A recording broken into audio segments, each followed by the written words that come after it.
Hi friends, ఇప్పుడైతే మేము సంగం బేకరీకి అయితే వెళ్తున్నాము. మా పిల్లలకి నూడిల్స్ తీసుకోవడానికి. షాపింగ్ అయిపోయింది. బేకరీలో ఏం తీసుకుంటావు చెప్పు. నూడిల్స్ వద్దా?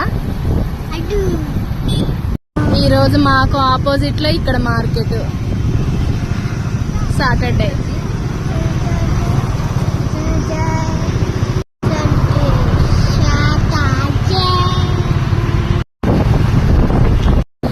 సంగం రెస్టారెంట్, అది దానికి ఆపోజిట్లో సంగం బేకరీ.